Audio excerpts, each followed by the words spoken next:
American Experience is made possible by the Alfred P. Sloan Foundation to enhance public understanding of the role of technology. The foundation also seeks to portray the lives of the men and women engaged in scientific and technological pursuit.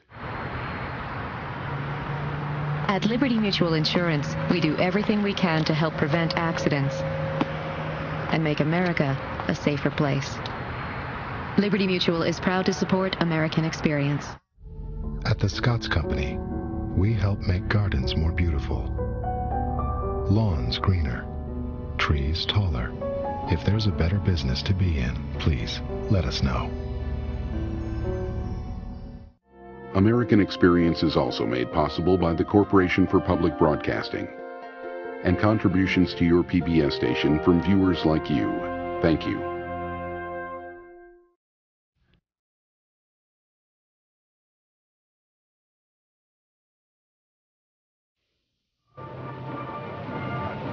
America made a commitment to South Vietnam and to its president, Ngo Dinh Diem, in the 1950s under President Eisenhower. Mr. President, it is a great joy for me to be again in Washington and a great honor to be welcomed by you. I thank you very much. By late 1963, Diem was dead, the U.S. government implicated in his downfall. This is the story of the beginning of America's war in Vietnam.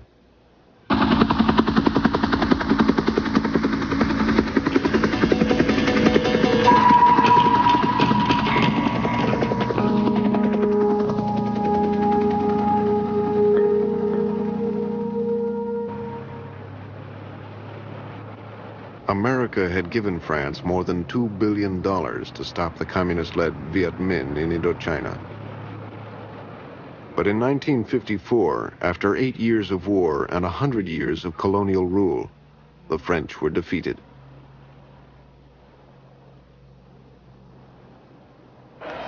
The Geneva ceasefire agreement imposed a temporary division of Vietnam. The French could retain their influence in the south. A communist regime headed by Ho Chi Minh took over the north. To many Vietnamese, the Viet Minh were nationalist heroes, finally victorious in the long war against the French, finally in control of their capital city, Hanoi.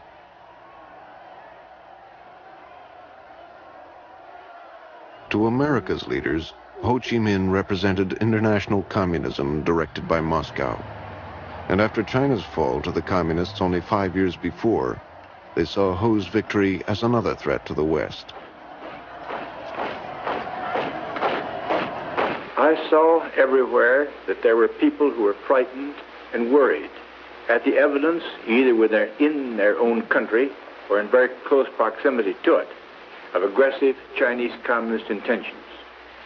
It would seem as though it was quite possible that the Chinese communists are not content to stop until it is apparent that they are stopped by superior resistance. In the South, American hopes for building an anti-communist state centered on Ngo Dinh Diem, a little-known nationalist appointed prime minister during the Geneva Conference. Diem had disliked French rule. Now he was inheriting their shaky bureaucracy, a demoralized army, and a capital, Saigon, seething with fierce political rivalries.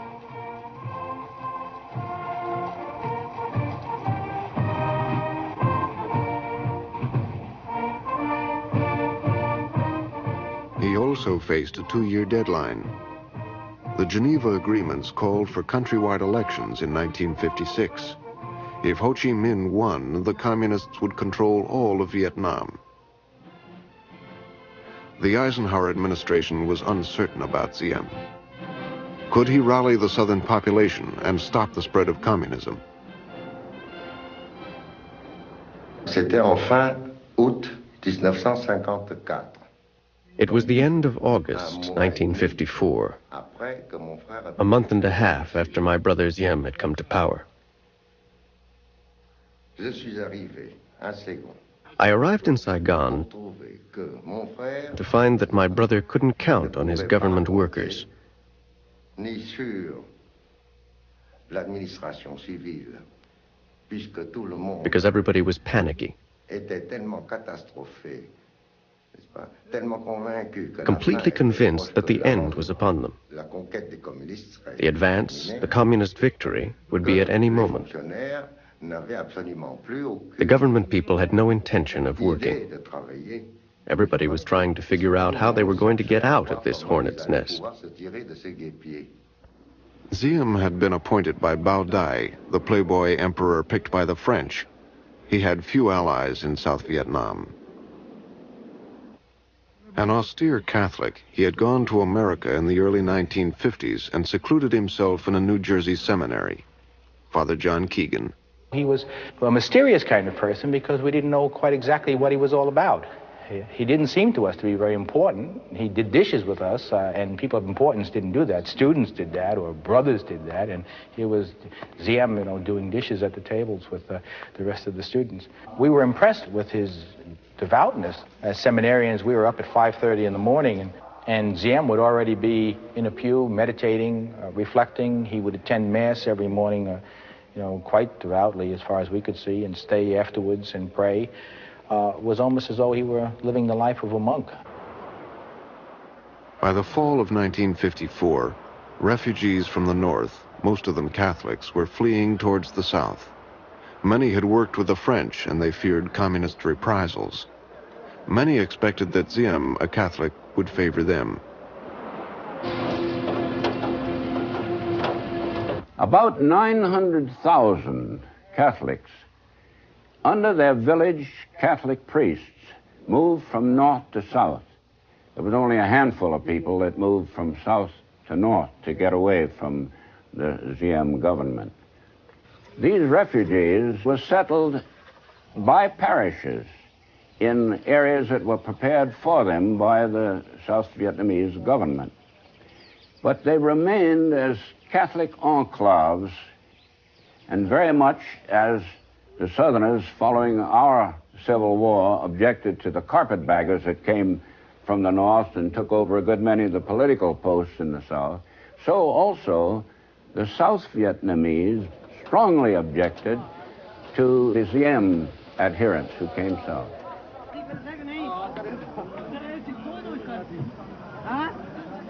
The refugees added to the confusion in the South, but Washington saw their value as a solid anti-communist base for Diem and as touching symbols of the Cold War.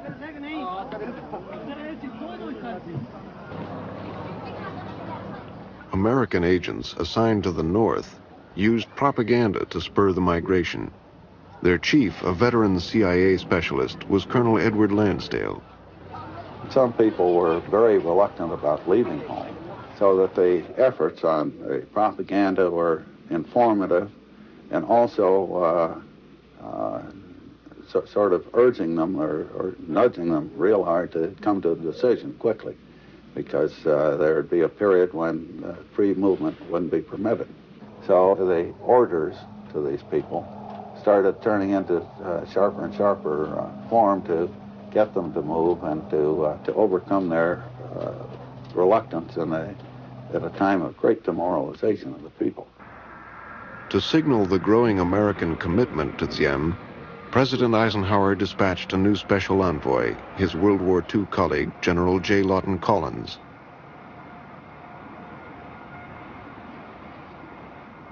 Collins, instructed to help train an army for Diem, recommended $100 million in aid for the new government. Well, when I arrived in Saigon, it was chaotic. There's no question about that. The very day that I arrived, the chief of staff of the Vietnamese army, Hien, was inveighing against Diem over a radio that was supported, as a matter of fact, by U.S. aid. Toute la nuit, all through the night, command cars, and machine gun carriers, and army armored cars drove around and around the government palace. Well, I put a stop to that right off the bat, I can assure you. Hien said that he was going to stay on, and he hinted that he would start a rebellion. I assured him that if he did that, then all military aid to Vietnam would cease. And so finally, by putting pressure on Hien, I got him to leave town in about a week. And as a matter of fact, he never returned again.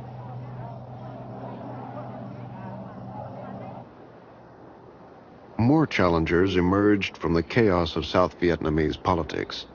Two of them headed armed religious factions.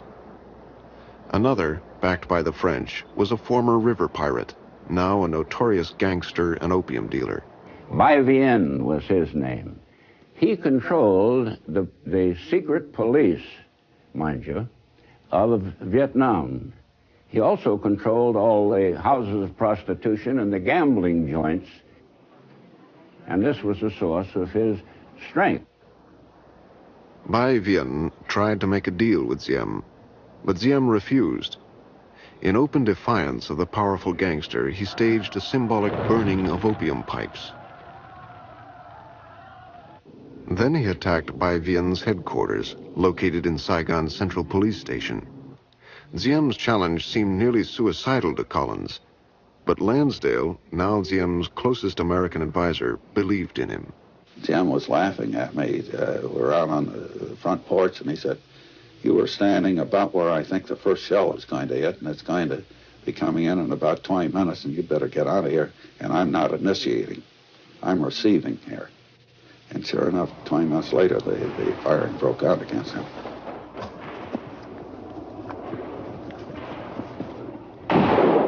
Bai Vien's private army fought Diem's troops through the streets of Saigon.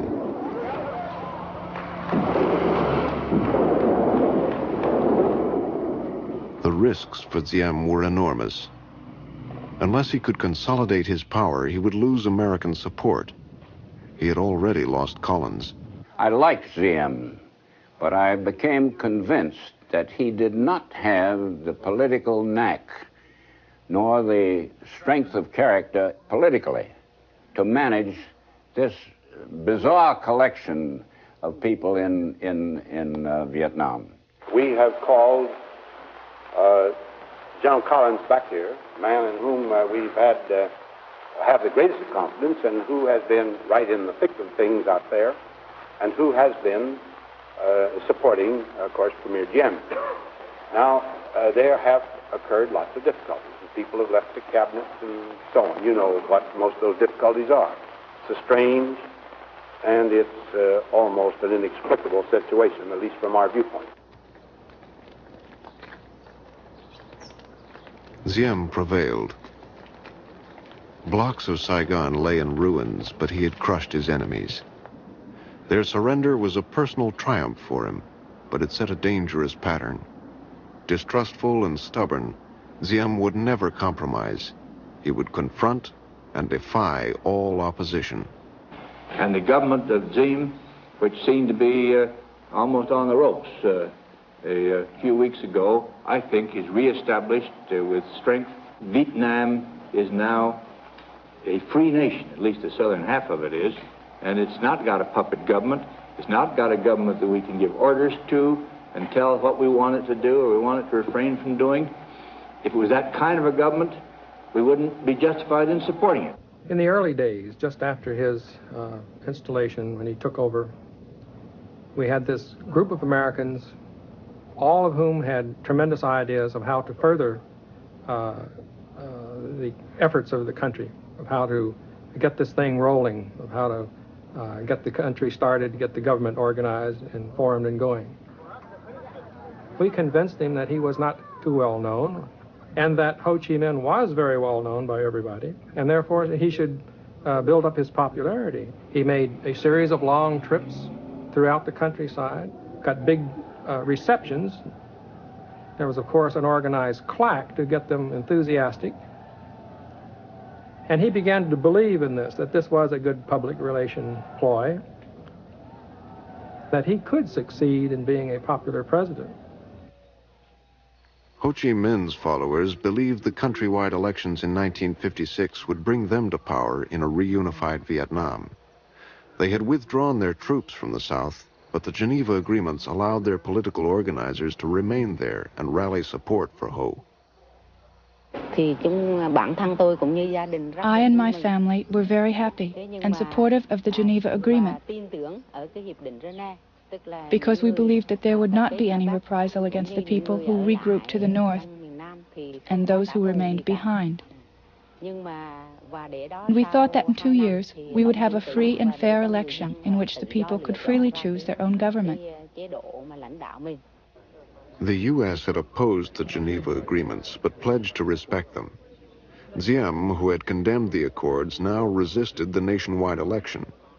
Dulles had to decide what to do. He sat very quietly. We all sat very quietly. I can recall distinctly the clock ticking away on his wall and his breathing heavily as he read through the paper, turning to us, the few of us who were there at that meeting, and saying, I don't believe Diem wants to hold elections. I believe we should support him in this. There's this about it. At that time, we had a dictator that was now controlling more than half the country and with a great deal of his population, and he would get 100% of the vote. The Americans and Diem carried the day. There were no countrywide elections. Vietnam remained divided, and Washington welcomed Diem as a hero. You have exemplified in your corner of the world patriotism of the highest order. You have brought to your great task of organizing your country the greatest of courage, the greatest of statesmanship. You are indeed welcome. Without American support, Diem would never have survived. With it, he seemed to have done the impossible. Washington held him up to the world as a model of anti-communism, the miracle man of Asia. Diem welcomed the weapons and the dollars, but he often resisted the Americans' advice. He was polite, but he was rigid and proud and fiercely nationalistic. I think he looked upon us as great big children, well-intentioned, powerful, with a lot of technical know-how, but not very sophisticated in dealing with him or his race or his country's problems.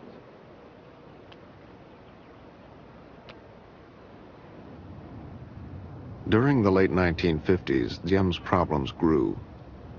Like a traditional Vietnamese Mandarin, he drew his small circle closer around him, relying on his family, especially his brother Ngo Dinh Nhu and Nhu's wife.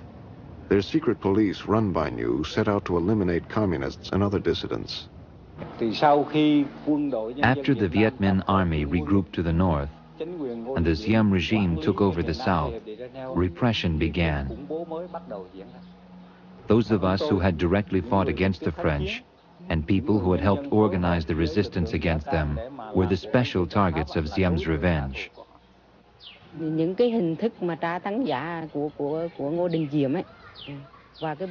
The manners of tortures inflicted upon these people by Ngo Dinh Diem and his hound dogs, this was our term for the secret police, were extremely inhumane.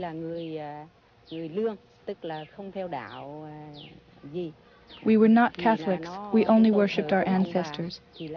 And so they forced us to throw the altar to the ancestors away and to become Catholics and to denounce the communists. They had, in some provinces, eliminated most of the stay-behind political agents, the ones that had exposed themselves and proselytized the people and began to complain against the government.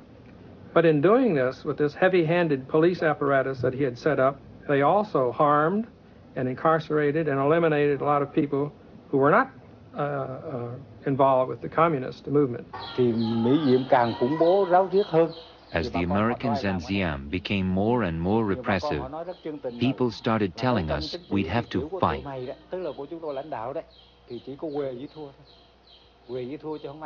They said we'd be wiped out if we kept to our plan of just political struggle.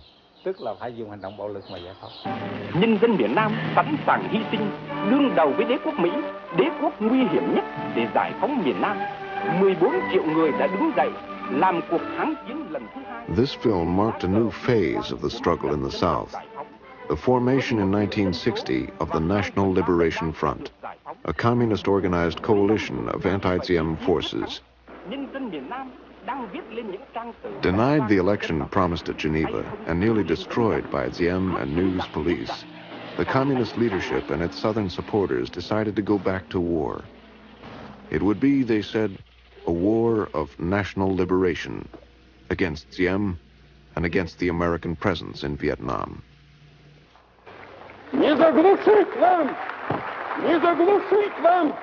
You will not be able to strangle the voice of the people, which roars out and will go on sounding. Down with colonialism. The sooner we bury it, and the deeper, the better. At the UN, Soviet Premier Nikita Khrushchev encouraged wars of national liberation. The new president took over in an atmosphere of grave threats and confrontation between East and West. John Kennedy was in office only a few months when he suffered a humiliating defeat at the Bay of Pigs in Cuba. Communist leader Fidel Castro crushed a secret American plan to oust him, and then paraded his prisoners for the world to see. The invasion planning had begun before Kennedy took office, and Eisenhower joined him during the crisis. Soon, a badly shaken Kennedy faced questions on another war of national liberation in Vietnam.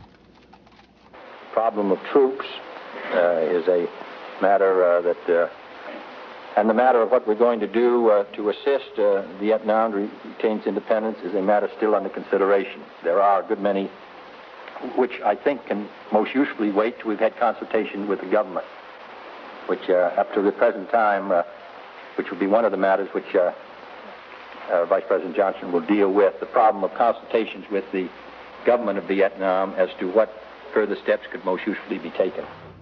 Kennedy sent his vice president, Lyndon Johnson, to Saigon to reassure Diem. The U.S. seemed to be faltering, and Diem was worried.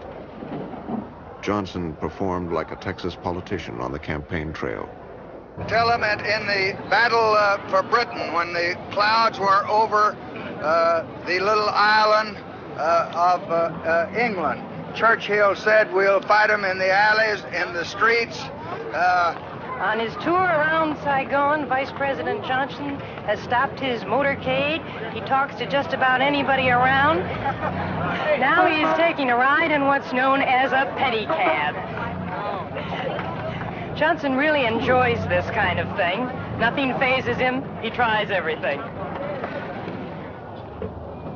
President Kennedy was determined on this one because of a number of early setbacks. The Bay of Pigs, to begin. The dressing down, in effect, that he got from Khrushchev in the Vienna Conference when they first met each other. And finally, the Berlin Wall. So Vietnam was the point.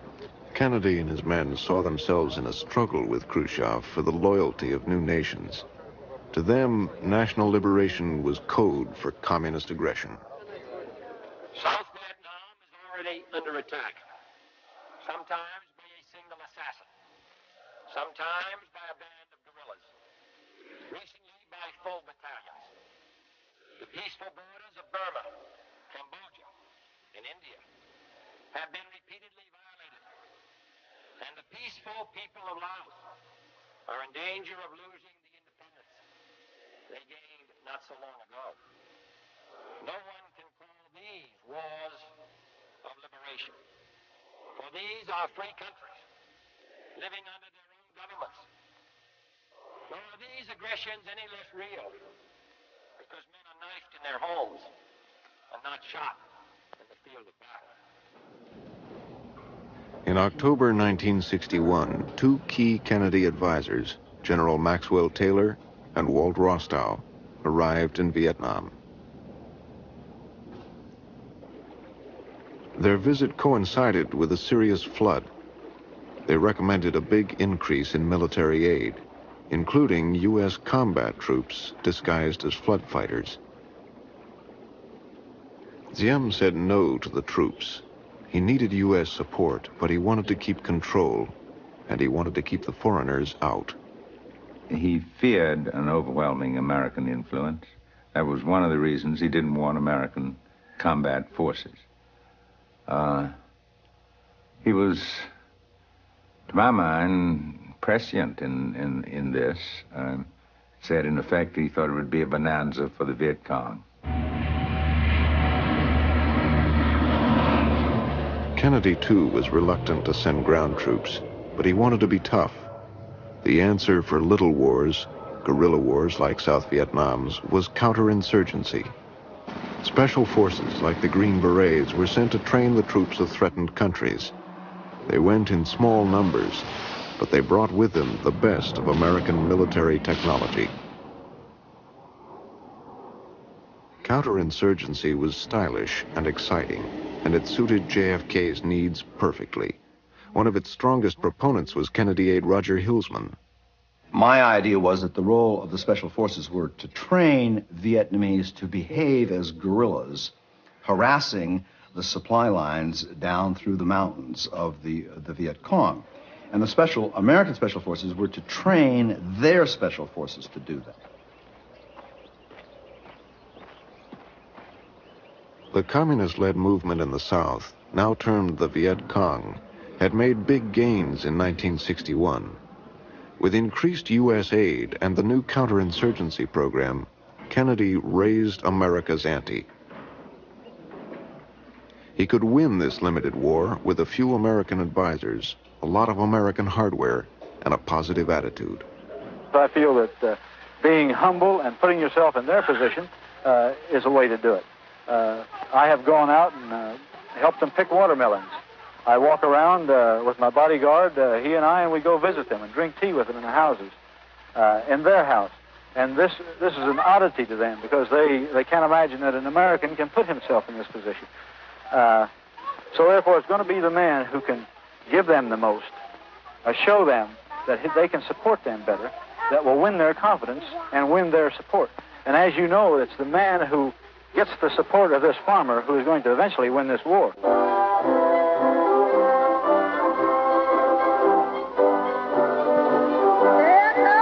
Absolute loyalty to the fatherland and the President of the Republic of Vietnam.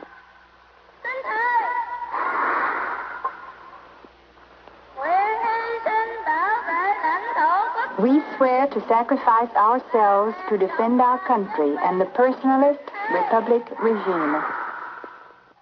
The ceremonies hid widening cracks inside the regime. In early 1962, two of Diem's own Air Force officers bombed the palace, hoping to topple the tightly knit ruling family.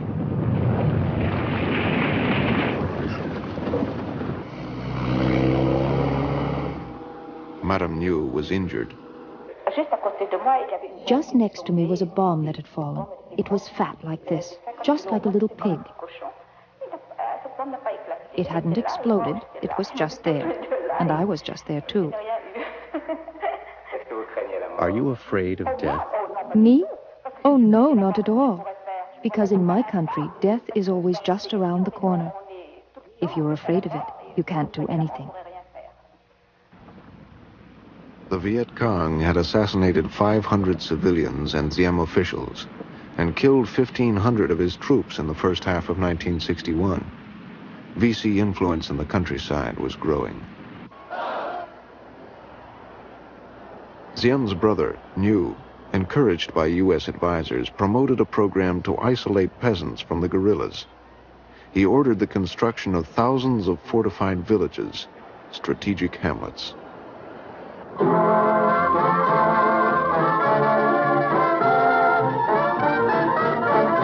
are building strategic hamlets to bring peace throughout the country. This was their motto and their code of faith. Volunteers from every class and age, men and women and children, began the hard physical work of construction. First, they broke arable land to make the deep moats and the high fences.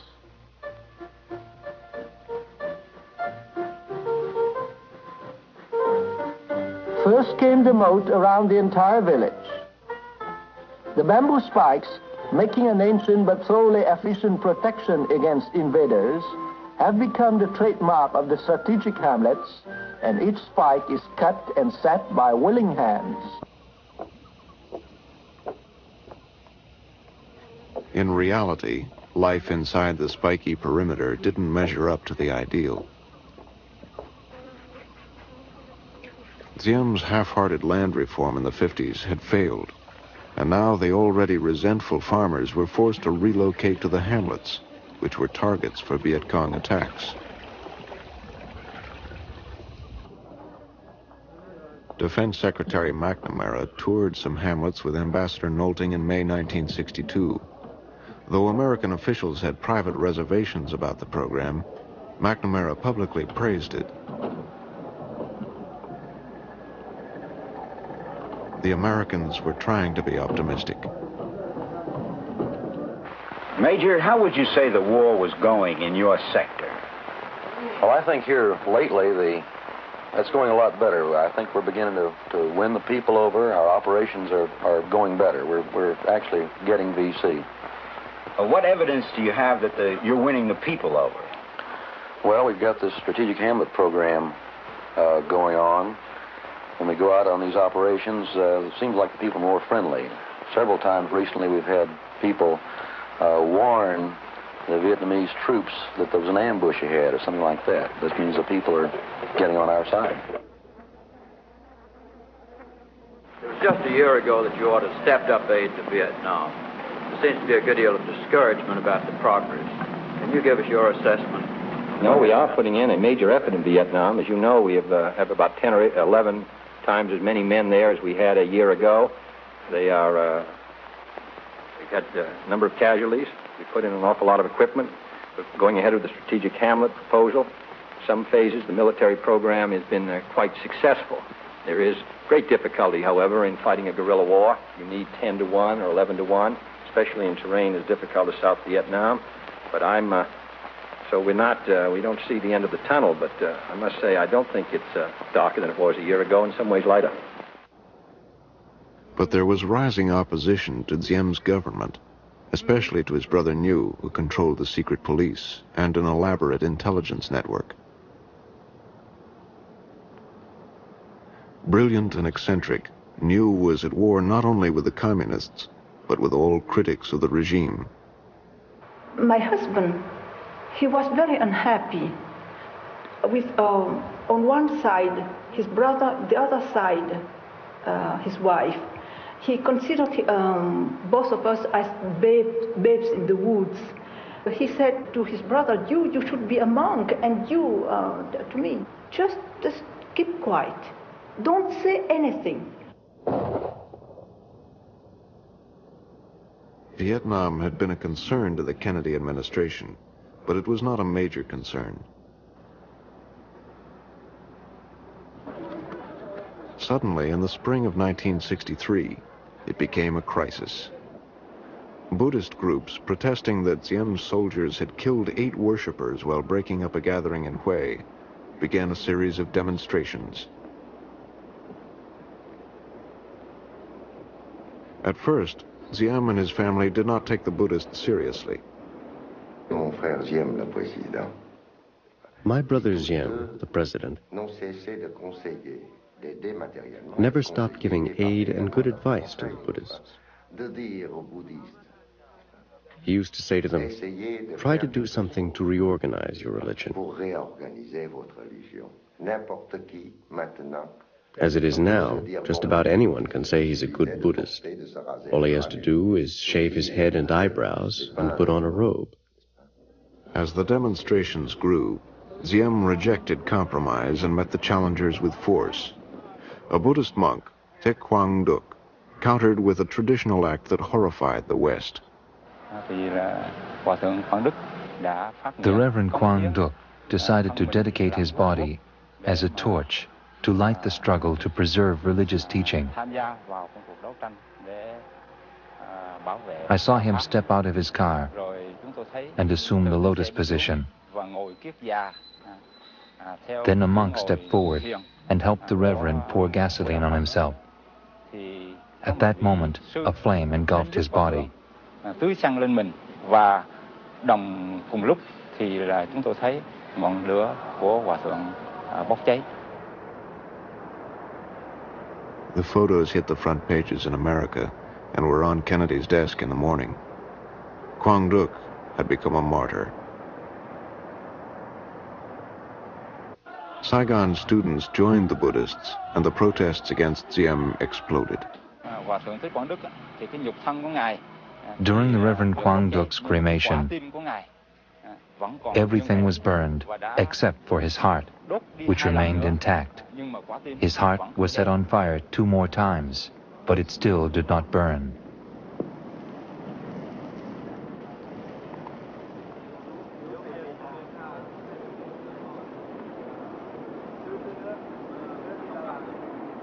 What have the Buddhist leaders done comparatively? The only thing they have done, they have barbecued one of their monks, whom they have intoxicated, whom they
A puppet government.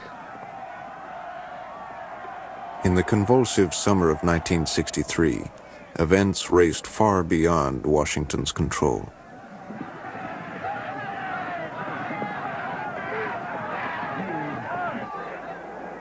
The Buddhist became the rallying point for long-simmering opposition to Diem. Alarmed, Diem's senior army officers began to talk of ousting him. Ambassador Nolting stood by Diem. I never felt that President Diem was a prisoner of his own family or of any particular group, Roman Catholic or any other.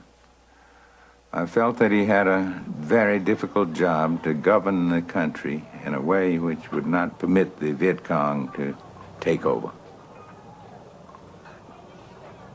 But Hillsman and others in Washington had decided that Diem and Nhu should go. Ambassador Nolting, Diem's ally, returned home. The new ambassador was Henry Cabot Lodge, a Republican. Kennedy wanted bipartisan company in the Vietnam crisis. Diem and Nhu struck again at the Buddhists even before Lodge reached Saigon. Nhu's special forces raided the temples, sealed them shut, and arrested thousands of Buddhists. Diem's generals, increasingly frustrated, started to plot against the government. In the Vietnamese army, a majority of the soldiers were Buddhists. I am a Buddhist. I had a lot of trouble with my family, who reproached me for having attacked the pagodas. But it wasn't true. People were saying that the army staged the attacks, but actually, it was units loyal to Diem who attacked the pagodas. But that doesn't matter. We were equally responsible. So then we had to do something to show Diem. Either he had to change his policies, or we would have to change Mr. Diem. I talked specifically to General Dom, and I talked to other generals, and then this is the first indication that I had that there was really something serious going on, that there was actually a coup, so to speak, being thought of by the senior officers of the Vietnamese army. The U.S. was now spending $1.5 million a day on the war. There were 16,000 American soldiers in South Vietnam, still called advisors, but inevitably seeing action. The growing crisis in the cities threatened the Diem government and the whole war effort.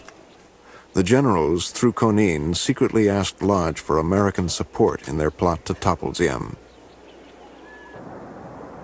Suspecting a coup, Diem and Nhu declared martial law. Lodge cabled Washington for instructions. The prospect of a coup split the Kennedy ranks, but 4 top advisors took the initiative, cabling Lodge to tell Diem to get rid of Nhu. If Diem refused, Lodge could tell the generals to go ahead. I brought up this question of getting Nhu out of the country, and he absolutely refused to discuss any of the things that I was instructed to discuss. And it gave me a little jolt, frankly. I think that when an ambassador goes to call on a chief of state and he has been instructed by the president to bring up certain things, the chief of state ought to at least talk about them. Without him, the president would not be, I don't think that it would be easy for him to rule the country, to govern the country. That's why when it was requested, he was requested to send away my husband. He said it was absolutely a stupid demand, because he knew very well that my husband can do without him, but he could not do without my husband. The Buddhists continued their protests.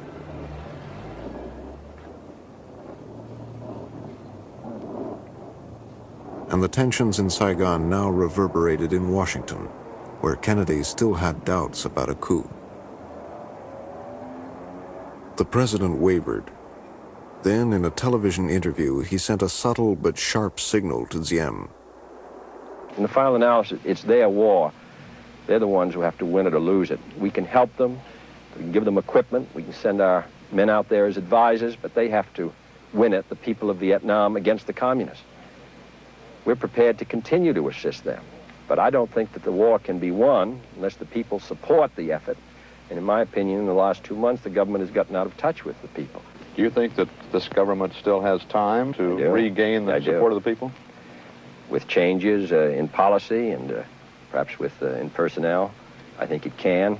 If it doesn't make those changes, I would think that the chances of winning it would not be very good. We wanted to be certain that if we succeeded with the coup, we would have American support afterward, that the Americans agreed with us, because we needed their aid to continue the war. I asked Con Yen what the Americans thought. He said, yes, the Americans agree. I don't have any files on the dates of the conversation or anything like that, so I don't really know at what point. I know that I gave them a green light prior to the coup, upon the instruction of my government. Madame Nhu toured America, trying to rally support for the beleaguered regime.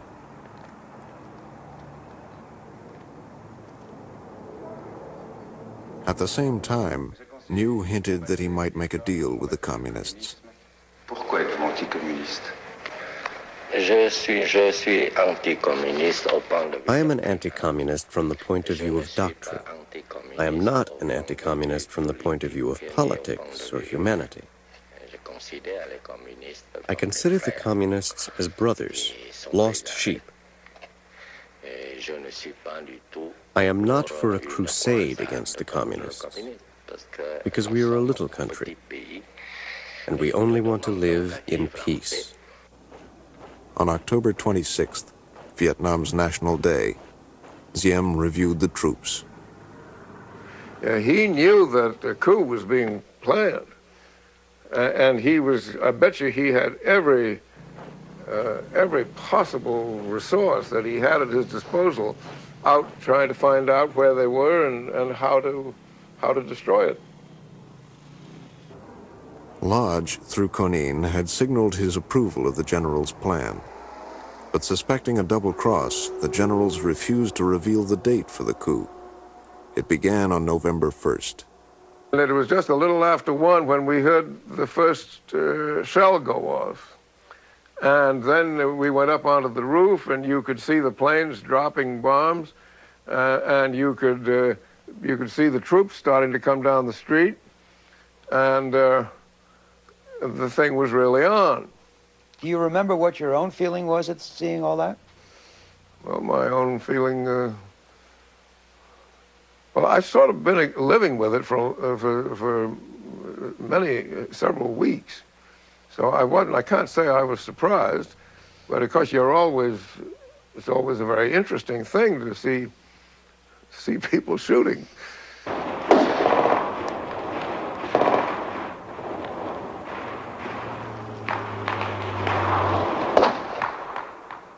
He telephoned me about 4 o'clock, and he said, they've started the coup, and he said, I want to know what the attitude of the United States government is. Well, I said, it's 4 o'clock in the morning in Washington, and I don't know what the attitude is. Oh, he said, you must have an idea. No, I said, I haven't, but I said, I am very alarmed about your personal safety, and I have taken steps so that you can be made titular chief of state in a new government, or that you can be flown out of the country to some safe place, or else, I said, I offer you asylum here in the residence. And he said, no. He said, I'm going to restore order. Will you seek political asylum in this country if the coup is successful? Never. Why? No, because I cannot stay in a country of people who have stabbed my government in time of war. What news do you have of your At husband? first, I do not think that it will succeed. You can be sure that I am sure that it will never succeed. Yeah. News from my husband? Yeah. I know only that he expected the coup. All right, we'll have to bring it up now. What of his welfare? Is he all right? Is he all right? November 2nd, 1963.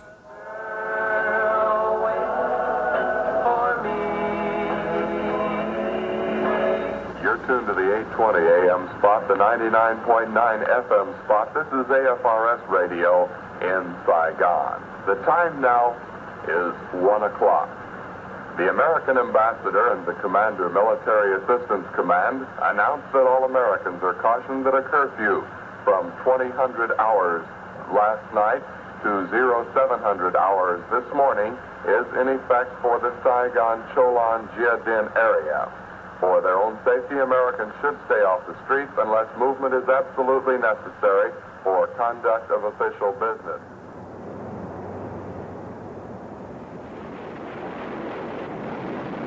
At 3:30 on the morning of November 2nd, the general's infantry and tanks began their assault on the palace.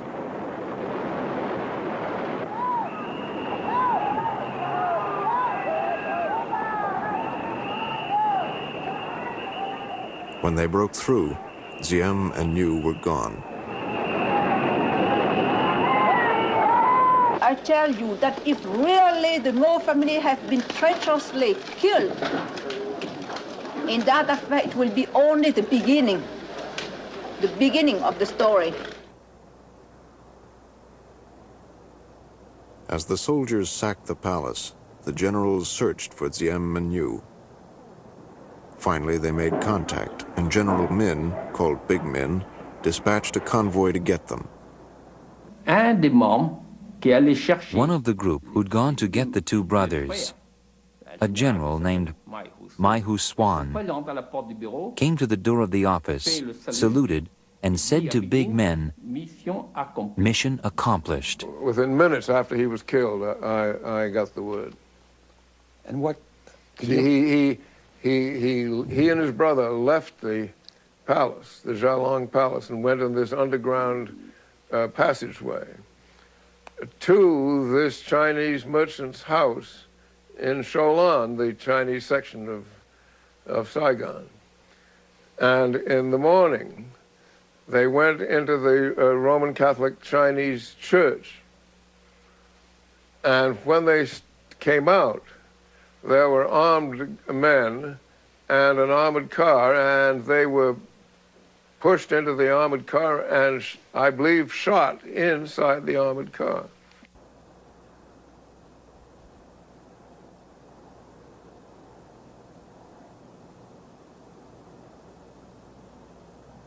In a very real sense, the ultimate responsibility for the coup lay with President Ngo Dinh Diem, because he did things that we told him over and over and over again that if he did them, we would have to publicly disapprove of them, and that this would encourage a coup, and he said, I know. Now, he went ahead and did them, and we had to publicly disapprove of them. There was no choice. All that is, how do you say, arrogance, comes from arrogance. The US was convinced it possessed the truth and was full of contempt.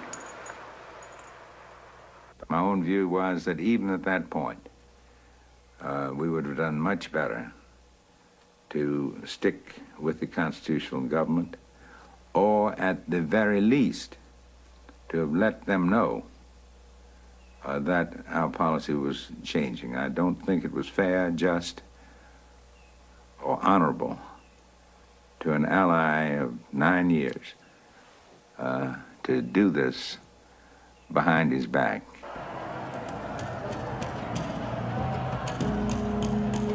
John F. Kennedy's government had been complicit in Diem's overthrow, and that complicity deepened America's involvement in Southeast Asia.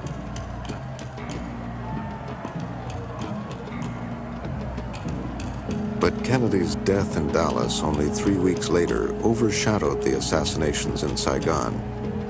It was left for the new president to discover what Kennedy and Eisenhower and Diem had created in South Vietnam.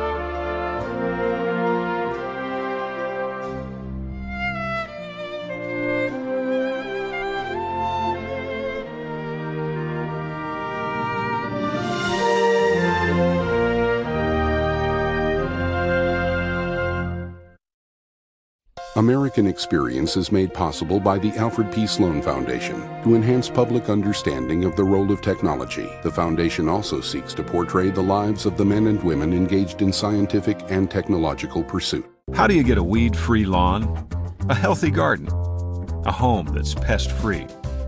Every day we work to find new and better solutions. Ortho, proud to support the American Experience on PBS.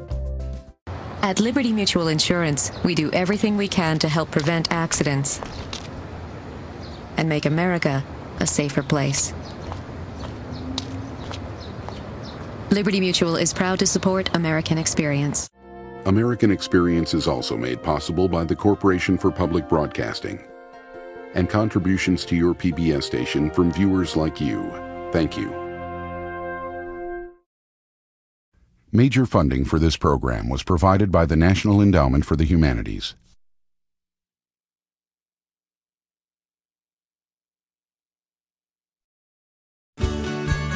We are PBS.